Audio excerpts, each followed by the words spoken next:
आज का विषय है अध्यात्म। अध्यात्म क्या है? आज इसी विषय पर विचार किया जाएगा। हम अब जहां जाते हैं लोग कहते हैं कि अध्यात्म की चर्चा होती है यहाँ। तो वास्तविकता में अध्यात्म है क्या इस संसार में? हम विचार करते हैं तो देखते हैं गोस्वामी जी ने लिखा, बताया, यो कहीं भगवान शंकर माता पार्वती से कह रही हैं या गरुड़ का भुसुंडी से कहे, भुसुंडी गरुड़ से कहे, क्या कहे कि जड़ चेतन गुण दोषमय विश्व किन्ह करता है। यह शरीर चाहे ब्रह्मांड, क्योंकि जो स्थिति पिंड की है वही ब्रह्मांड की स्थिति है। बाहर में भी आप देख रहे हैं वायु है, अग्नि है, जल है, पृथ्वी है, आकाश है। भीतर भी है वायु, अग्नि, जल, पृथ्वी। बाहर भी एक परमात्मा तत्व है, भीतर भी है, क्योंकि जो भीतर वही बाहर। तो गोस्वामी जी ने अपने मानस में लिखा कि जड़ और चेतन के संयोग से सारी सृष्टि है। कबीर साहब ने कहा क्षेत्र और क्षेत्रज्ञ के संयोग से है।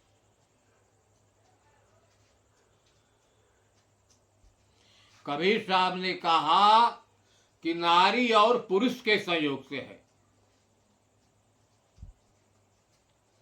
भगवान कृष्ण ने कहा क्षेत्र और क्षेत्र, अर्थात मानस में लेख है जड़ चेतन के संयोग से, बीजक में है नारी पुरुष, और गीता में क्षेत्र और क्षेत्र। आप देख रहे हैं अध्यात्म नाम की कोई चीजें नहीं है, अध्यात्म का चर्चा नहीं है।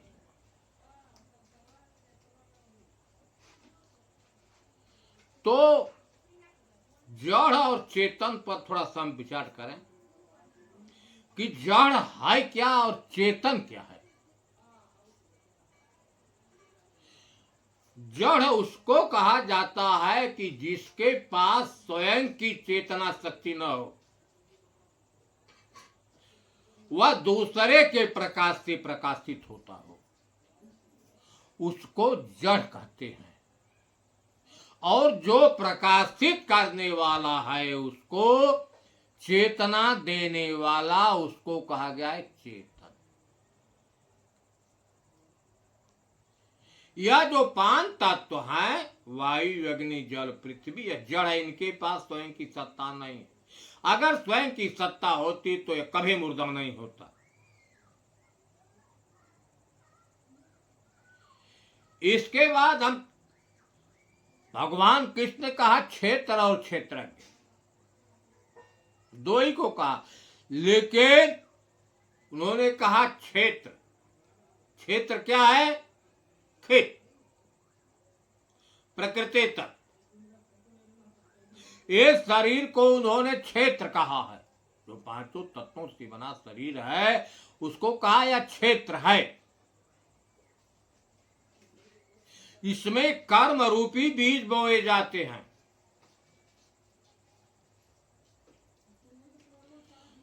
जैसा बीज वैसा परिणाम। लेकिन इस क्षेत्र में क्या हो रहा है, करने वाला कौन है? वह है चेतन, क्षेत्रज्ञ की माया शक्ति, मन, चित्त, बुद्धि, अहंकार। सारे क्रियाओं का जन्म इन्हीं से होता है। चाहे कर्म अच्छे हो चाहे बुरे हो, जो क्षेत्रज्ञ है इन सब सारे कर्मों को देखने वाला, इसलिए क्षेत्रज्ञ कहा गया है। उसी को कबीर साहब ने कहा, पुरुष और नारी प्रकृति के पूर्व में जो बसा है, एक सत्ता है जो इस शरीर के पूर्व में बसा है, उसी से शरीर चैतन्य और अंतःकरण भी चैतन्य है।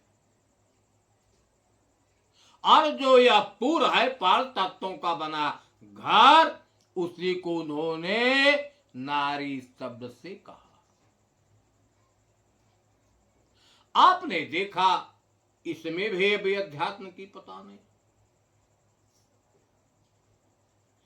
लेकिन हमारे शास्त्रों में कहीं राम शब्द से है, कहीं ब्रह्म शब्द से है, कहीं हरि शब्द है। जो राम ब्रह्म हरि जो शब्द है, तीन जो है का संबंध है व्यापक होते हुए समय। जैसे हरि हर जगह है और हर में है, इसलिए उसको हरि कहा। राम जो सब में रमा है, सर्वत्र रमा है राम। ब्रह्म है जो व्याप है और व्यापक है, वह ब्रह्म। आप जानते हैं शास्त्र भी कहता है कि वह सब में है। सब घाट मेरो साइया सोनी सेजन कोई, बलियारी व घट। कबीर साहब ने कहा कि सब घाट में एक परमात्मा ही है। गोस्वामी जी ने भी इस पर कहा कि घट ही में सूझत नहीं लानत ऐसे जिन, तुलसी ये संसार को भयो मोतिया बिन। अब यह विचारणी बात है कि उन्होंने कहा कि राम तत्व जो है, चाहे परमात्मा तत्व है, चाहे हरि है, वह घट में ही है। अगर सर्वव्यापक है तो सब में है। जैसे हवा सर्वव्यापक होते हुए सब में है, तो सब में है तो कैसा है यह अब देखना। ऐसे ही प्रश्न अर्जुन ने भगवान कृष्ण से पूछा कि प्रभु ब्रह्म क्या है। आपने देखा ब्रह्म शब्द, यह ब्रह्म शब्द की उत्पत्ति हमारे यहां अगर सबसे प्राचीन ग्रंथ है तो वेद, उपनिषद। वेदों और उपनिषदों में ब्रह्म नाम से कहा गया है, तो वही गीता में भी ब्रह्म शब्द है। कहा ब्रह्म क्या है। अगर ब्रह्म सर्वव्यापक है तो कैसा है। वही ब्रह्म इस शरीर में है तो उसका स्वभाव क्या है। कहा ब्रह्म क्या है और इस शरीर में स्थित ब्रह्म का स्वभाव क्या। प्रश्न बहुत गूढ़ है, समझने का विषय है।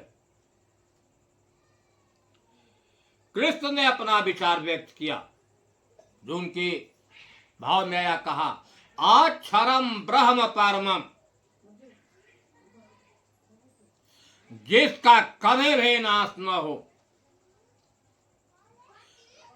जिसका कभी अभाव न हो,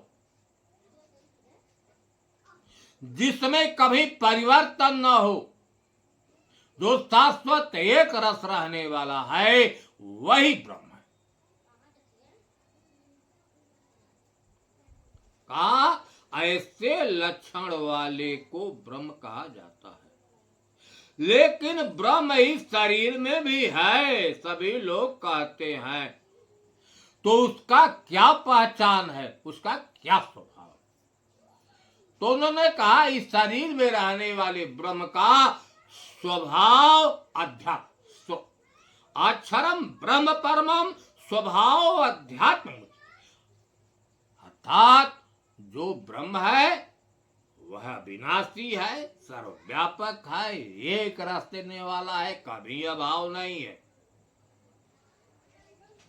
वह इस शरीर में है, इस शरीर में उसके ऐसे लक्षण प्रदर्शित होते हैं।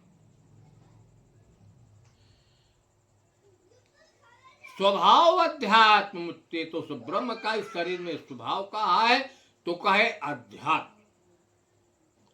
अब सवाल उठता है कि वास्तविकता में अध्यात्म है क्या?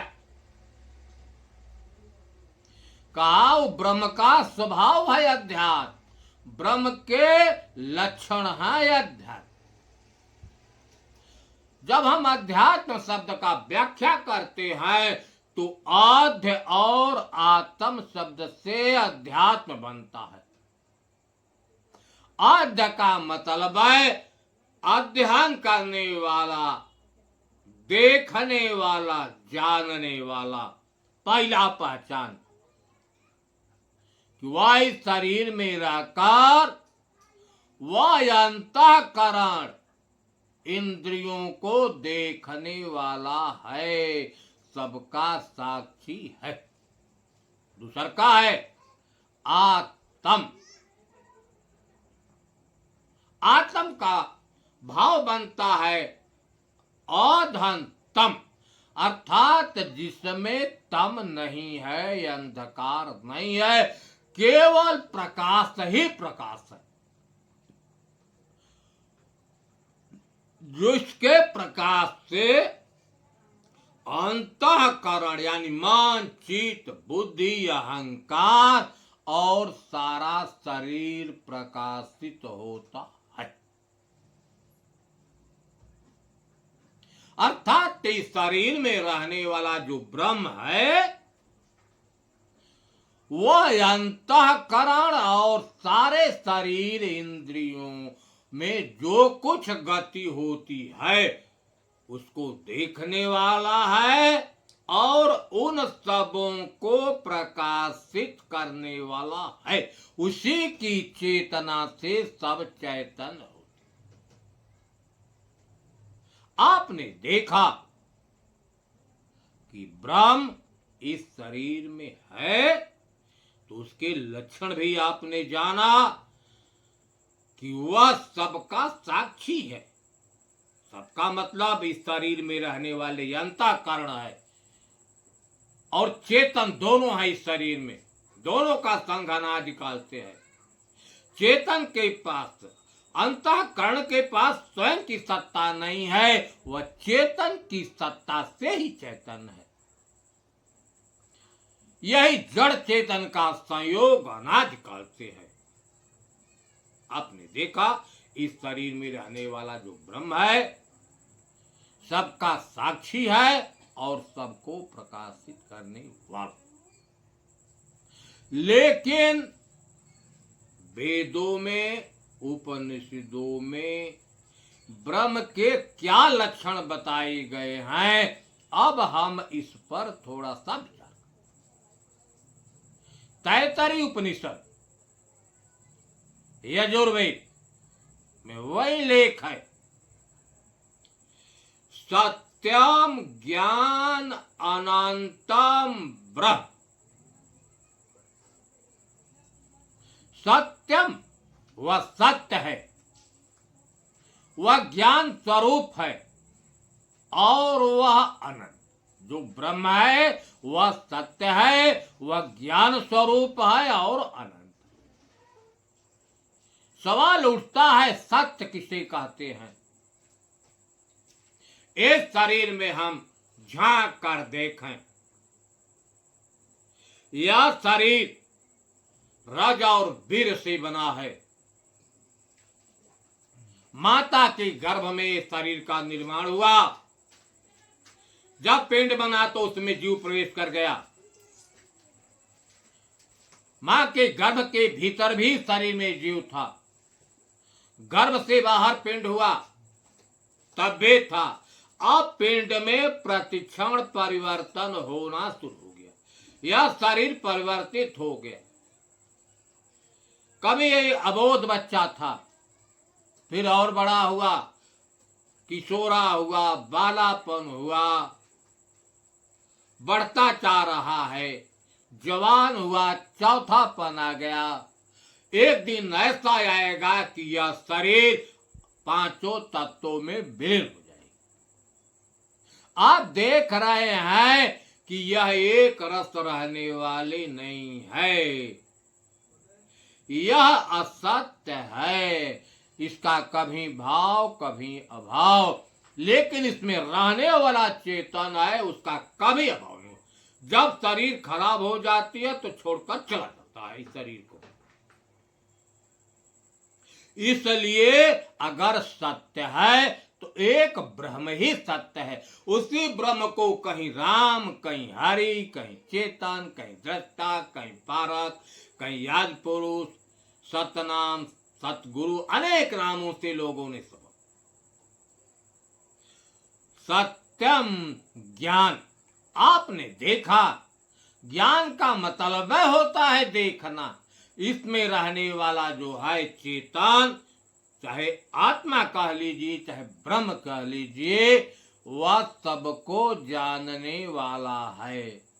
क्योंकि क्रियाओं का जन्म अंतःकरण से होता है, अंतःकरण के सारे क्रियाओं को जानने वाला है। इंद्रियों में जो गति होती है, चाहे मन के अंदर विकार उत्पन्न हो जाए, चाहे चित्त के अंदर हो जाए, चाहे अहंकार के अंदर हो जाए, चाहे बुद्धि के अंदर हो जाए, वह सबको जानने वाला है। कबीर साहब ने कहा है कि तन की जाने, मन की जाने, अरे जाने चित्त की चोरी, अता साहेब से का छिपा है, जाके हाथ में डोरी। वह सबको जानने के कारण का वह ज्ञान स्वरूप है। और अनंतम, वह ब्रह्म अनंत है। जहां तक आकाश है वहां तक ब्रह्म व्यापक है। चाहे जलचर हो, जल के जीव हो, चाहे थल के जीव हो, चाहे नभ के हो, चाहे सूक्ष्माति सूक्ष्म प्राणी हो, सब एक चेतन से ही चैतन्य है। आप बता सकते हैं कि पिंडज में कितने हैं लोग, अंडज में कितने हैं, उखमज में कितने स्थाव। अनंत। मजबूर होकर लोगों को कहना पड़ा कि वह अनंत है। एक ही ते अनंत अनंत, एक से ही अनंत है। अनंत एक हो आया, जो अनंत है एक ही है। परिचय भया जो एक तो एक ही माई समय। आपने देखा उस ब्रह्म की पहचान कि वह ब्रह्म सत्य है, ज्ञान स्वरूप है और अनंत है। वही दूसरी रीता करती है कि ब्रह्म सत्यम जगत मिथ्या जीव है ब्रह्म की। कहा ब्रह्म ही सकत है, सत्य है, जगत जो है मिथ्या है, क्योंकि यह जगत परिवर्तनशील है। इसमें रहने वाला जीव ही ब्रह्म है। कहीं अलग से बैठा हुआ ब्रह्म किसी लोक में नहीं है। अगर ऐसा है तो यह भ्रांति है। ब्रह्म, जितने ब्रह्मांड में पिंड हैं, सभी का निर्माण प्रकृति के तत्वों से ही है और सब में एक चेतन ही है। वह मानस का एक लेख है कि व्यापक एक ब्रह्मय विनाशी। ब्रह्म की पहचान बता रहे हैं। व्यापक एक ब्रह्म अविनाशी। कहा कि एक अविनाशी ब्रह्म ही सर्वव्यापक है। जितने है अंडज पिंडज स्थावर जंगम। क्यों कि इस ब्रह्म की अनुभूति पिंड में ही होती है, पिंड से बाहर कहीं ब्रह्म की अनुभूति नहीं होती। अष्टावक्र जी ने कहा कि भ्रांति ज्ञानम स्थितम बाह्य सम्यक ज्ञानम मध्यगम मध्यान मध्यंतरम ज्ञेयम नारी केल फलम। उन्होंने कहा अष्टावक्र जी अपना अनुभव कि वास्तविक ज्ञान जो है शरीर के भीतर ही है, बाहर का ज्ञान भ्रांति युक्त है। कैसा ब्रह्म है, कैसा जीव है, कैसा परमात्मा है, आज तक किसी ने वर्णन नहीं किया। विज्ञते साक्षी पुरुष परमात्मा ईश्वर नए रास्ते बंध मोक्ष न चिंत। इसमें स्थित जो है वही ब्रह्म साक्षी रूप से है, वही ईश्वर है, वही राम है, वही हरि है, वही चेतन है, कोई दूसरा नहीं है, वही हर घट में साक्षी रूप से है। नए रास्ते बंध मत, जब उसकी अनुभूति हो जाती है तो सारी भ्रांतियां मिट। व्यापक एक ब्रह्म है अविनाशी, सत उसी को सत कहा गया है। चेतन घन, सबको चेतना देने से चेतन घन और आनंद की राशि। आपने देखा यहां आनंद शब्द का प्रयोग किया गया। सुख दुख का संबंध प्रकृति के तत्व से है। प्रकृति की तत्व, जैसे अभी 1 करोड़ रुपया मिल जाए आपके पास, खुशहाली का ठिकाना नहीं है, कोई 2 थप्पड़ मारकर छीन ले जाए, वही सुख दुख में बदल जाता है। सुख दुख का संबंध प्रकृति के तत्वों से है, लेकिन जो चेतन है, शाश्वत है, एक रस रहने वाला है, उसका कभी अभाव नहीं होता। इसलिए उस चेतन को आनंद शब्द से कहा। असप्रभु हृदय अक्षत अभिकारी। आपने आप प्रभु शब्द का प्रयोग किया। प्रभु क्यों कहा गया है? पर और भू, पर माने अलग, भू माने पृथ्वी, अर्थात वह प्रकृति से परे, वह प्रकृति नहीं है। इसलिए प्रकृति से परे होने के कारण उस ब्रह्म को प्रभु से,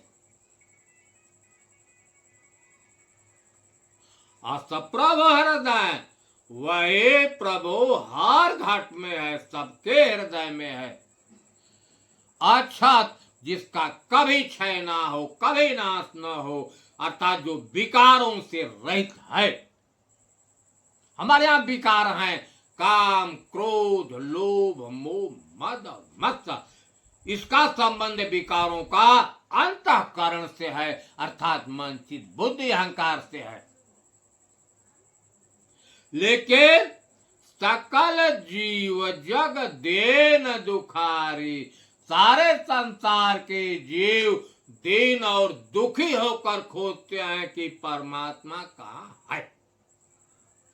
कारण है कि झूठा सत्य जाहि बिनु जाने, क्या झूठ और क्या सत्य उनको बोध नहीं। यह शरीर जो है झूठ और सत्य के संयोग से है।